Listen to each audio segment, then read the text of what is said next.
Oi, faz um tempo, né?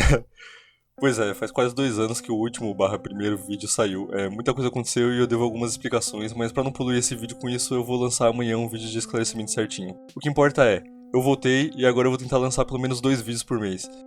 Valeu a todo mundo que se inscreveu, comentando no outro vídeo, deu dicas. Pô, ele tem uma repercussão muito boa para um vídeo que eu nem divulguei direito, que é o único vídeo desse canal. Mas enfim, esse vídeo de agora ele foi feito faz um tempo, então eu não segui muito bem as dicas que vocês mandaram. Mas a partir dos próximos eu vou tentar seguir elas para fazer da melhor forma possível. Por hora, então, fiquem com esse vídeo. Eu vendi minha vida por 10.000 ienes o ano. O título desse vídeo, ou Jumio, que é como eu prefiro chamar, é um mangá de Miyake Sugaro ilustrado por Taguchi Shouichi, lançado entre 2016 e 2017. E conta a história de Kusunoki, um homem de 20 e poucos anos que aos 10, ao lado de sua colega Himeno, tinha grandes expectativas sobre a vida, mas que agora se vê tendo de vender suas coleções de CDs e livros para comprar comida. É uma obra bem curta e o plot real logo começa quando ele ouve dos atendentes das duas lojas sobre um lugar que compra tempo de vida. Ele não leva a sério, mas decide ver e as circunstâncias o levam a vender 30 anos dos 30 anos e 3 meses que lhe restavam. Chegando em casa, ele reencontra a atendente e descobre que ela vai ser sua observadora por esse tempo até que lhe restem só 3 dias, os quais ele vai poder passar sozinho como preferir. E é aqui que a pequena e grande jornada de Kusunoki começa.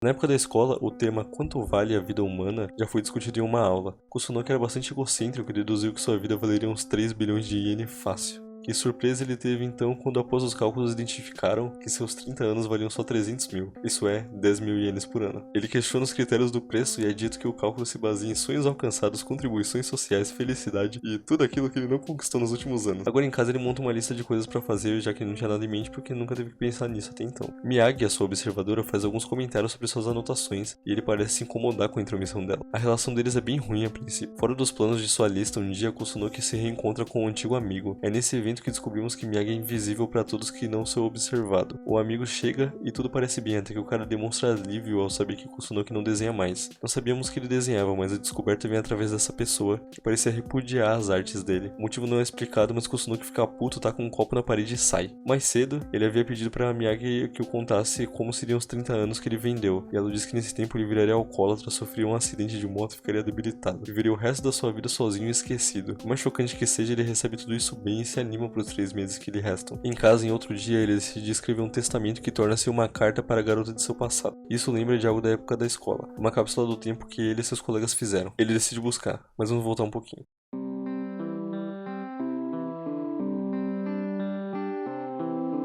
Logo que ele fez a lista do que fazer, Kusunoki decidiu que queria se reencontrar com a Himeno, sua única amiga de infância. Logo que tomou a decisão, a Miyagi não hesitou em contar a ele que a garota mal se lembrava dele. Levou um tempo para que ele tomasse de fato a decisão de ver ela. Nesse tempo ele foi até sua antiga escola em busca da cápsula do tempo que eu falei agora há pouco. Nela, havia cartas de seus colegas para os seus eus do futuro, junto dos nomes de seus melhores amigos. Mas a de Himeno não estava lá. Miyagi o lembra que mal falou com ela nos últimos anos, então se agarrar ao passado agora não seria pedir demais. A relação de Kusunoki e Miyagi não era muito boa a princípio, mas ao se compreenderem um pouco melhor após esperarem o treino de noite, Miyagi o conta sobre a Himeno. A mulher teve um filho aos 17, largou a escola, se casou e divorciou, e agora criava a criança sozinha. A cereja do bolo é quando Miyagi o diz que, em 2 anos, ela vai morrer. Motivado por isso, Kusunoki sai em busca de Himeno, e encontrando durante um festival, tudo parece estranhamente bem. Eles conversam um pouco, mas marcam para outro dia para falarem com mais calma. Antes do dia chegar, Kusunoki pede ajuda a Miyagi para se preparar. Ele compra roupas, corta o cabelo e simula um encontro com ela, o que é bem divertido, já que mais ninguém a vê. De qualquer forma, o dia do encontro com Himeno chega. Indo ao restaurante, os dois contam sobre suas vidas nos últimos anos. Kusunoki é rápido em discorrer sobre seus fracassos e trajetória deprimente e vazia, onde nem pintar e desenhar mais, algo que ele adorava fazer, ele faz. Quando chega sua vez, Himeno não toca no assunto da sua gravidez, mas todo o resto condiz com o que Miyagi disse. Após a mulher terminar, Kusunoki percebe que os dois estão no mesmo barco e decide contar sobre ter vendido sua vida e sobre Miyagi. A princípio, para o nosso estranhamento, a Himeno demonstra acreditar, mas logo ela se levanta para ir no banheiro e não retorna, deixando, porém, uma carta para ele. Na carta, ela diz odiar o Kusunoki. Ela conta que sua vida foi de mal a pior e que ele nunca ajudou. Planejava tirar a sua própria vida na frente dele, mas que ao ver como ele ficou maluco, perdeu essa vontade. Também deseja que seja verdade sobre ele ter poucos meses de vida. Kusunoki fica abalado, é claro, afinal, mesmo que Himeno estivesse passando por problemas, não era obrigação dele ajudá-lo. Ele poderia, claro, ser mais perspicaz, perceber as dificuldades dela, mas se não fez, não é como se todo o fracasso da vida dela fosse por causa dele. Então culpar ele, dizer que o odeia por isso, planejava se matar na frente dele pra se vingar, cometer suicídio por vingança, isso me remete a 30 Reasons Why no pior sentido possível. Felizmente a obra não tenta colocar ela como certa por isso. É explícito quando deturpado era o pensamento de Himeno. Mais à frente, Kusunoki visita o lugar em que cresceu e reencontra uma senhora que o abrigou quando ele fugiu de casa na infância. Lá ele recorda de uma das poucas cartas de Himeno que ele agora percebeu ser um dos pedidos de ajuda dela.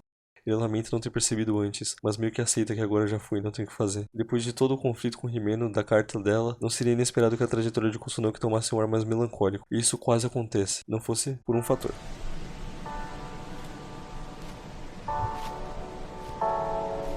A Miyagi nos é apresentada logo no início da obra, quando ela atende Kusunoki e realiza a compra do tempo de vida. Achamos que ela é só uma personagem passageira até que ela se torna a observadora dele. A princípio, Miyagi é bastante reclusa ainda dela, não demonstra muitas emoções e resume suas falas a conselhos do que o Kusunoki devia ou não fazer. Entretanto, ela se torna cada vez mais aberta e confortável em falar com ele conforme o tempo passa. Tanto que, quando o Kusunoki não encontra a carta da Himeno, mais tarde na estação do trem vazia, ela conta um pouco de si mesma. Descobrimos que a Miyagi não é observadora por querer, mas sim porque sua mãe vendeu o próprio tempo e se tornou uma, mas que foi morta em trabalho, e a dívida passou para Miyagi, que ainda tem mais 30 anos de dívida. Esse momento nos traz algumas informações sobre a loja explicando a diferença do tempo para o tempo de vida. Aprendendo sobre isso, conseguimos entender melhor a Miyagi e sua situação, e não só nós, como o próprio Kusunoki. É a partir daí que eles começam a se aproximar de verdade. Mas agora eu queria parar rapidinho para falar de um momento da obra que eu gosto.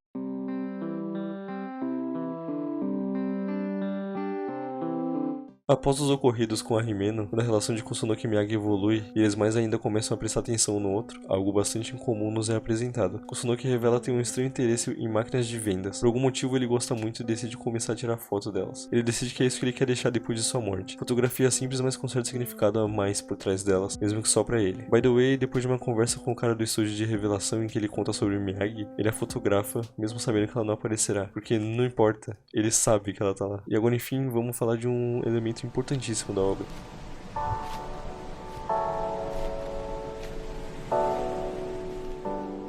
Já falei sobre como a relação dos dois não era muito boa no início, então não vou me repetir. O tempo passa, muita coisa acontece e vemos essa relação evoluir cada vez mais. A tensão de antes desaparece e algo surge, talvez pela compreensão mútua diante do vazio de suas vidas até então. Esses sentimentos são sutis no início, mas os percebemos pela leveza dos diálogos e dos olhares entre eles em suas conversas ao decorrer do tempo. Com o Miyagi sendo invisível a todos que não Kusunoki, quando fala com ela em público é como se ele estivesse falando sozinho. Ela já o havia alertado antes e faz de novo quando ele conversa com ela na cafeteria, mas ele não dá a mínima. Ele fala com ela sem nem ligar pro que os outros pensam, e é possível ver como a relação dos dois se transforma gradualmente por efeito disso. Quando ele pratica um encontro com a Miyagi, antes de sair com a Himeno, é tudo tão agradável, tão bom e alegre. Se alguém não havia percebido a aproximação dos dois até então, é impossível não ver o quão ligados eles se tornaram. Depois da carta arrasadora da garota, o Kusunoki joga fora todo o dinheiro recebido, mas mesmo deprimido, a presença da Miyagi torna as coisas mais fáceis. É engraçado que aquela que ele menos queria por perto no início, agora é tão importante só de estar lá com ele. Depois que ele se encontra com a senhora do lugar em que cresceu, mesmo em um puta clima de melancolia, ele encontra uma Miyagi alegre que diz que quer mostrar algo pra ele. Ela guia ele com os olhos fechados até uma visão linda do céu estrelado. Sob essa, eles conversam e ele descobre que ela também já teve uma Himeno, na forma de um amigo de infância. Ele entende porque ela quis tanto impedir ele de encontrar ela, porque ela se identificava com sua situação. Nesse momento, os dois parecem mais unidos do que nunca. No dia seguinte, na folga de Miyagi, em que o outro observador aparece em seu lugar, Kusunoki descobre que a Miyagi lhe entregou por sua vida um valor muito maior do que realmente era. Quando ela retorna, ele questiona ela sobre, e ela fala que fez por altruísmo, mas que agora ela não se arrepende de ter feito, e que na verdade agora ele vale muito mais do que isso pra ela. A esse ponto fica óbvio mesmo antes dela dizer, ela tá apaixonada por ele, e não é difícil perceber que os sentimentos dele a essa altura não são diferentes. Nessa noite, Kusunoki toma uma decisão. Ele vai gastar o resto do seu tempo para pagar a dívida de Miyagi. Os dois então começam a sair com mais frequência em encontros, indo para um lado e para o outro, e expondo seu carinho mútuo publicamente, sendo felizes de verdade. E é aí que acontece uma jogada muito interessante da obra. Em todos os encontros deles, para aqueles vindo de fora, o Kusunoki era só o cara maluco falando sozinho, sendo todo romântico e carinhoso com nada. Mas a despreocupação dele e a frequência com que se expõe a isso, gera um fenômeno em que, mesmo que metade das pessoas que vissem debochassem dele ou desprezassem ou olhassem torto, a outra metade reagia diferente. Ver a naturalidade com que ele convivia, conversava e se relacionava, entre aspas, com ninguém, acalmava algumas pessoas, alegrava outras, deixava elas mais leves, porque se um cara sozinho conseguia parecer tão feliz, então as coisas não podiam ser tão ruins assim. Encontrar felicidade para essas pessoas não era impossível e não podia ser tão difícil. Mais e mais pessoas parecem aceitar de verdade a existência da Miyagi. Ela e o Kusunoki são convidados para festas e as pessoas nelas parecem acreditar que a Miyagi tá lá. Elas acham fofo o Kusunoki beijar a Miyagi, tipo, cara, eles não estão nem vendo ela.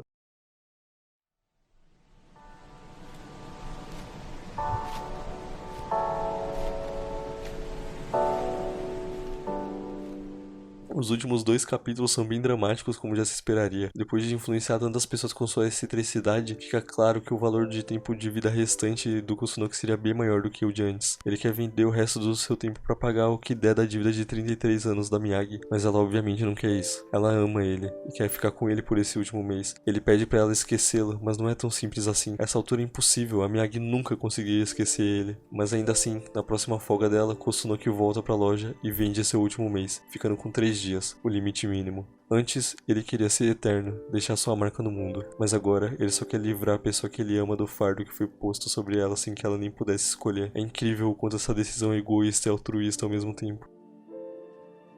Nos 3 dias finais não há observador. Kusunoki tá sozinho. A Miyagi não tá mais lá. Quando as pessoas o cumprimentam na rua, então ele decide fingir que ela continua ao seu lado. Não faria diferença pra quem visse, mas quando ele tenta, ele percebe que pra ele faz. E muita. A Miyagi não tá mais lá.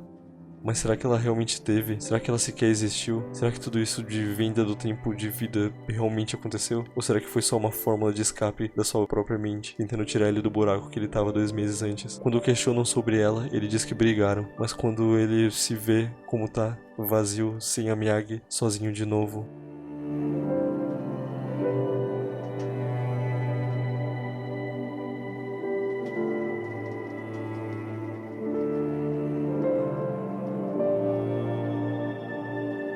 as pessoas ao redor o consolam, dizem que é um absurdo que a Miyagi tenha deixado alguém como ele. E é nesse momento que uma voz se ouve. A Miyagi aparece e dessa vez todos a veem. O motivo não demora a ser dito. Ela fez o mesmo que o Kusunoki. Depois que soube que ele havia vendido seu mês restante, ela vendeu todo o seu tempo de vida, ficando somente com 3 dias também. Porque seria impossível viver uma vida longa sem ele do seu lado, assim como era difícil para os dois ficarem 3 dias que fossem distantes. No final, nos sentimos tristes pelo tão pouco tempo que lhes resta, mas ficamos felizes pois sabemos que eles vão poder viver juntos esses 3 dias de felicidade, e esses 3 dias comparados aos 30 anos vazios e insignificantes que Kusunoki viveria, e comparado a todo o tempo solitário que Miyagi passaria sem ele do seu lado, esses 3 dias são muito mais valiosos.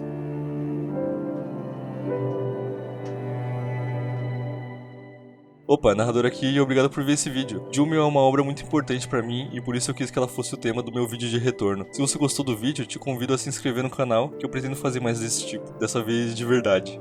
Amanhã sai o vídeo de esclarecimento e eu peço que você que tem interesse no canal assista, pra saber como as coisas vão seguir daqui em diante. Me segue no Instagram, que eu voltei com o Instagram e eu vou postar atualizações por lá. E até uma próxima, espero que logo antes, e valeu!